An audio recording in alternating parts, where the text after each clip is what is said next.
ہم سب لوگ اللہ کے نبی محمد صلی اللہ علیہ وسلم کی نسبت سے اکٹھے ہوئے اور آپ کو پتا ہے کہ بہت چھوٹا سا ایجنڈا محمد صلی اللہ علیہ وسلم نے تمام انسانوں کے لیے مکے کی زمین سے آج سے 1450 سال پہلے جاری کیا. ساری کائنات نے کہا خدا ایک ہے. محمد الرسول اللہ کے کہنے میں اور باقی کائنات میں کیا فرق آیا؟ ساری کائنات نے کہا کہ رب ایک ہے. محمد الرسول اللہ نے کہا خدا ایک ہے، میں خدا کے رسول ہوں. ماننے والوں نے کہا یا رسول اللہ جب خدا ایک ہے آپ خدا کے رسول ہیں تو پھر ہم سے کیا چاہتے ہیں کہ ہم اللہ کو ایک مانیں، آپ کو ان کا نبی مانیں؟ تو ایجنڈا کیا ہوگا؟ کام کس چیز پر کرنا ہے؟ اس کا مقصد کیا ہے؟ دین ہم سے کیا چاہتا ہے؟ آپ ہم سے کیا کروانا چاہتے ہیں؟ تو انہوں نے 2 لفظوں میں کائنات کا ایجنڈا پیش کیا. فرمایا جو رب رسول کو مانیں گے وہ چھوا چھوت نہیں کریں گے، وہ اونچ نیچ نہیں کریں گے، وہ خدا کی مخلوق کو برابری کا درجہ دیں گے. بس 2 لفظوں میں محمد صلی اللہ علیہ وسلم نے اپنا ایجنڈا کائنات کے سامنے رکھا. تبھی تو علامہ اقبال نے کہا ہے نا کہ آگے این لڑائی میں اگر وقت نماز قبلہ رو ہو کے زمین بوس ہوئی قوم حجاز، ایک ہی صف میں کھڑے ہو گئے محمود و ایاز. نہ کوئی بندہ رہا نہ کوئی بندہ نواز، بندہ صاحب و محتاج و غنی ایک ہوئے، تیری سرکار میں پہنچے تو سبھی ایک ہوئے. ابھی جب ہم حج کرنے جاتے ہیں نا 20-25 کلومیٹر پہلے لکھا آ جاتا ہے حدود حرم شروع ہو گئی.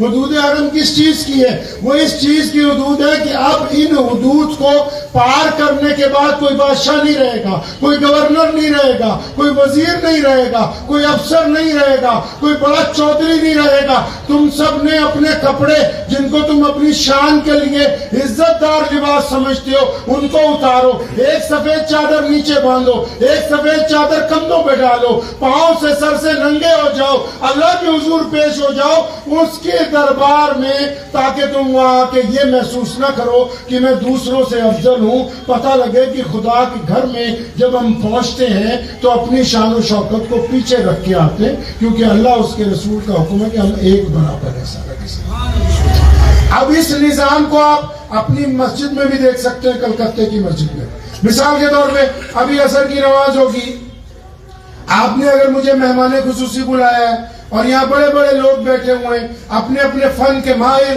اپنے اپنے عہدوں میں ماہر. اگر امام کے پیچھے مؤذن نے کہا اللہ اکبر اللہ اکبر، اب جب صفیں بندنی شروع ہو جائیں گی، اب جب امام صاحب نیت باندھ لیں گے تو کیا مسجد کے صدر کو پہلی صف میں آپ جگہ دے سکتے ہیں؟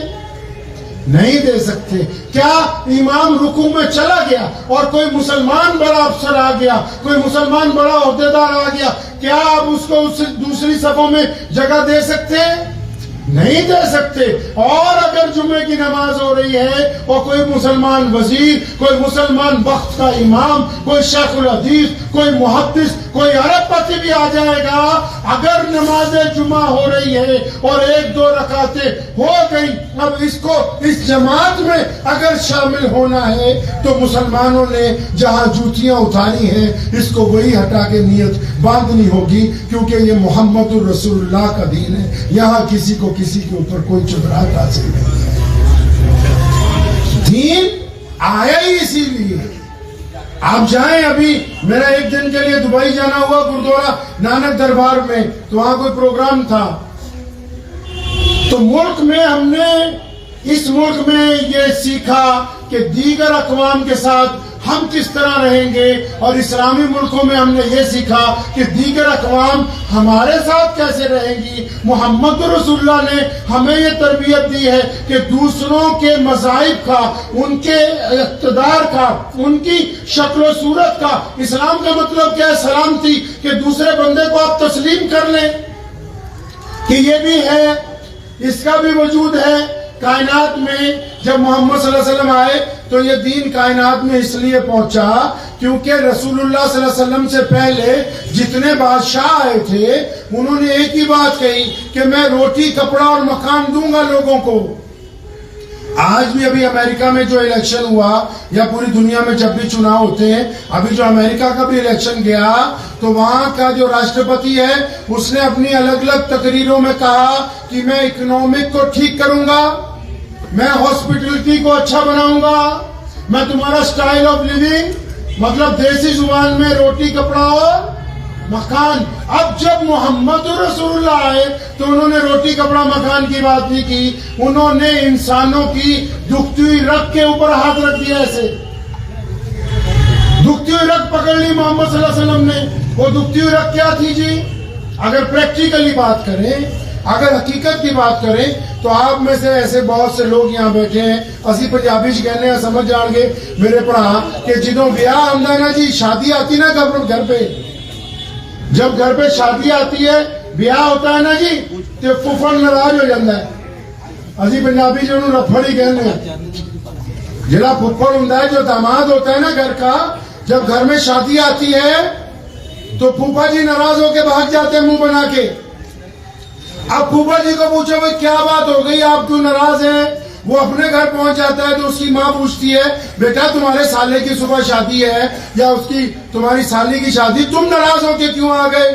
تو آج کی تاریخ میں بھی وہ جو پھوپھا ہے وہ اپنے ماں باپ کو جا کے یہ نہیں کہتا کہ مجھے کپڑے اچھے نہیں دیے، یہ نہیں کہتا کہ مجھے کھانا اچھا نہیں دیا، یہ نہیں کہتا کہ برتن اچھے نہیں تھے، وہ یہ کہتا ہے میں گیا تو تھا اپنے سسرال میں لیکن انہوں نے میری عزت نہیں کی، میری سیلف ریسپیکٹ کا دھیان نہیں رکھا، مجھ سے مشورہ نہیں کیا گیا، میری جب عزت ہی نہیں کرتے تو میں نے کیا کرنا ہے وہاں پر۔ محمد صلی اللہ علیہ وسلم نے اس بات کو 1450 سال پہلے پکڑا، کالے بلال کو بلایا۔ کون بلال؟ جو حبشی ہے، جس کو بیت اللہ میں جانے کی اجازت نہیں ہے، جن کو کھڑے ہو کے کسی کے پاس بات کرنے کی اجازت نہیں ہے، جو سڑک پر نہیں چل سکتا، کالے بلال کو بلایا اور ادھر سے ابو بکر صدیق کو بلایا۔ کون ابو بکر صدیق؟ جو شہزادے ہیں، جو بادشاہوں کی نسل میں ہیں، جو اللہ کے نبی کے بھی مقرب ہیں، جو اللہ کے بھی قریبی بندوں میں سے ہیں اور جن کی سب عزت کرتے ہیں، جو اعلیٰ لباس پہنتے ہیں، جو اعلیٰ ترین گھروں میں رہتے ہیں۔ اب ان کو بلایا ابو بکر کو، ابو بکر گورے چٹے، بلال بالکل کالا ہے، ابو بکر کا لباس بڑا قیمتی ہے، بلال کے پٹے ہوئے کپڑے، ابو بکر کے جسم سے خوشبو آتی ہے، بلال کے پسینے کی بدبو آ رہی۔ اب رسول اللہ نے دونوں کو بلایا، دونوں کے ہاتھ میں ہاتھ دیا، فرمایا گلے مل لو۔ کیوں؟ فرمایا اب میں آ گیا ہوں، اب گوروں کو کالوں پر کوئی فوقیت حاصل نہیں ہوگی، اب امیروں کو غریبوں کو پر کوئی فوقیت حاصل نہیں ہوگی، اب میں آ گیا ہوں تو آج سے چھوا چھوت کا خاتمہ کر دیا جائے گا، تمام انسان ایک برابر تسلیم کیے جائیں گے۔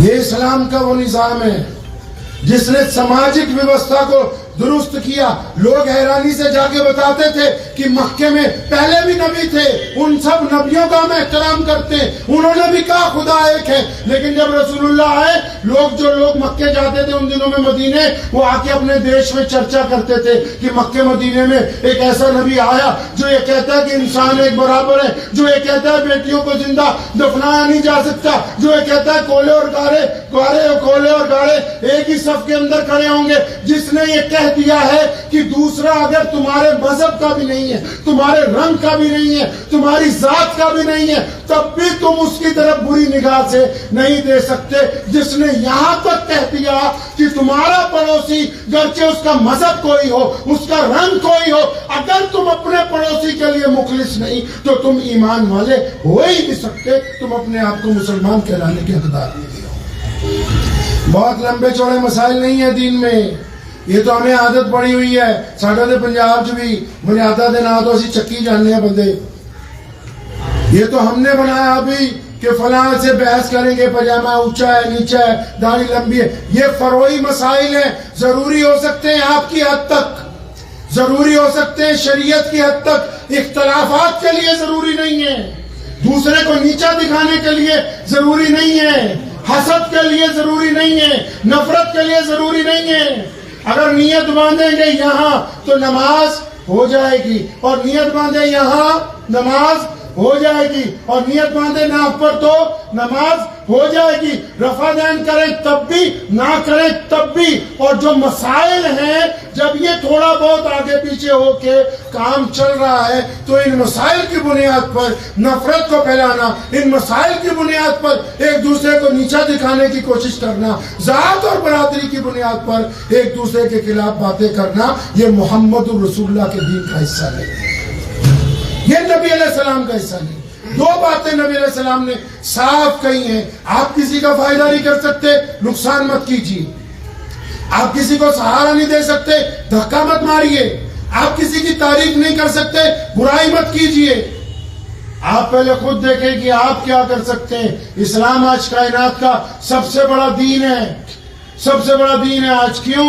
اس لیے نہیں کہ دولت زیادہ ہے، اس لیے نہیں کہ تعداد زیادہ ہے، اس لیے کیونکہ ان کا کردار محمد رسول اللہ صلی اللہ علیہ وسلم کے حکم کے مطابق ہے. اگر آپ کی نماز، آپ کی عبادات آپ کو گناہ سے نہیں روک رہی تو آپ خالی آدمی ہیں. اگر آپ کی عبادات آپ کے ضمیر کو زندہ رکھتی تو پھر آپ ایک بہترین انسان بننے کے حقدار ہیں. تو آج کی اس گفتگو میں میری آپ سے کہنے کی بات یہی ہے کہ جو نبی علیہ السلام نے بات کہی ہے کہ سیلف ریسپیکٹ دینی ہے دوسرے کو. اسلام کا مطلب سلامتی، سلامتی کا مطلب سکون. اب مثال کے طور پر ہمارا کوئی ہندو بھائی، کوئی سکھ بھائی، کوئی دلت بھائی، کوئی جینی بھائی، کوئی بودھی بھائی، کوئی عیسائی بھائی اپنے مذہب کا لباس پہن کے اپنے مذہب کے طریقے سے آپ سے ملتا ہے تو آپ کے دل میں اگر اس کے لیے نفرت پیدا ہو رہی ہے تو پھر آپ سلامتی کے پیغمبر نہیں ہیں. آپ دوسرے کو اگر اس کے حلیے کے مطابق انسان ہی تسلیم نہیں کر رہے. نبی علیہ السلام نے سب کو تسلیم کیا نا جی، تمام لوگوں کو تسلیم کیا ہے ان کے حلیے کے مطابق، ان کے رنگ کے مطابق، ان کی زبان کے مطابق. ایسا تو نہیں ہو سکتا کہ ایک ہی گلشن میں سارے پیڑ پودے ایک ہی رنگ کے ہوں. ہمیں اپنے دین میں اس بات کا خیال رکھنا ہے کہ اسلام میں زبردستی نہیں. یہ ضروری نہیں کہ کائنات کا ہر فرد مسلمان ہوگا، لیکن یہ ضروری ہے کہ کائنات کا ہر فرد اس بات کو تسلیم کر لے کہ میرے جاننے والوں میں جو مسلمان ہیں وہ بے ایمان نہیں ہیں. میرے جاننے والوں میں جو مسلمان ہیں ان کی آنکھوں میں بدماشی نہیں. میرے جاننے والوں میں جو مسلمان ہیں ان کا کردار کھوٹا نہیں ہے. وہ اس بات کو تسلیم کر لیں. اس کی ذمہ داری ہمارے اوپر آئی ہوتی ہے کہ ہم اپنا دائرہ، بہت سارے لوگ پوری دنیا کی بات کرتے ہیں. ہوتے میں اکثر پنجابی کہنا ہونا اسی ہوتے جنہیں گردوارہ صاحب ہے، مسجد ہے، مندر ہے، تو ساری جگہ شام کو جو دعا ہوتی ہے نا وہ سربت دے پلے دی ہوندی ہے. سربت مطلب جب ہم دعا کرتے ہیں ہم کہتے ہیں یا اللہ پورے عالم پر رحمت فرما. کرتے نا دعا کہ اللہ پورے عالم پر رحمت فرما. تو ایک دن میں نے اپنے دوستوں سے پوچھا یہ جو پورا عالم ہے اس میں سے ہماری دنیا کتنی بڑی؟ یہ جو پورا عالم ہے نا اس میں سے جو ہماری دنیا ہے وہ کتنی بڑی ہے؟ آپ موبائل پہ لکھیے، نوٹ بک میں یا قلم اٹھا لیجئے، اپنی دنیا کے لوگوں کا نام لکھیں. میرا دعویٰ ہے کہ 200-250 سے زیادہ نہیں نکلیں گے. آپ کی دنیا میں کون ہے؟ آپ کے ماں باپ، آپ کے بھائی بہن، آپ کی بیوی، آپ کے بچے، آپ کے پڑوسی، آپ کے اسکول کے فرینڈ، آپ کے کالج کے فرینڈ، آپ کے بزنس کے فرینڈ، آپ کے محلے دار، یا 2-4 ادھر ادھر سے کچھ آن لائن بن گئے ہوں گے. اگر آپ اپنی دنیا کو اکٹھا کرو گے تو 200-250, 400, 500 سے زیادہ لوگ نہیں نکلیں گے. اب یہ دعا کرتا ہے بیٹھا ہوا یا اللہ پوری دنیا پر رحمت کر دے. رحمت پوری دنیا کے لیے مانگ رہا ہے اور ان 250 لوگوں میں سے 240 سے اس کی بنتی نہیں. یہ 250 میں سے 240 سے اس کی ناراضگی ہے، 240 سے دشمنیاں ہیں، حسد ہے، برائیاں ہیں. اور بھائی اپنی دنیا تو ٹھیک کرو. یہ رسول اللہ صلی اللہ علیہ وسلم نے جو سماجک ویوستھا کا ڈھانچہ کائنات کو دیا وہ یہ نہیں کہا کہ تم پورے مجمع کو درست کرنے لگو. یہ حکم دیا اپنے گھر کو اچھا بناؤ. ایک شوہر کو پوچھا کہ اپنی بیوی کے ساتھ کیسے رہتا ہے. ایک بیٹے کو کہا کہ اپنی ماں باپ کے ساتھ کیسے وتیرا ہے تیرا. آج کل رواج چل پڑا ہے نا، لوگ ماؤں کی بڑی عزت کرتے ہیں اور باپ کے ساتھ ساڑھے پنجابی پیونوں سی لانے دار کہنے ہیں. وہ کہنا بیبے دے نال لگی جانا، باپو نو گالا کڈی جانی. تو نبی علیہ السلام نے کیا فرمایا؟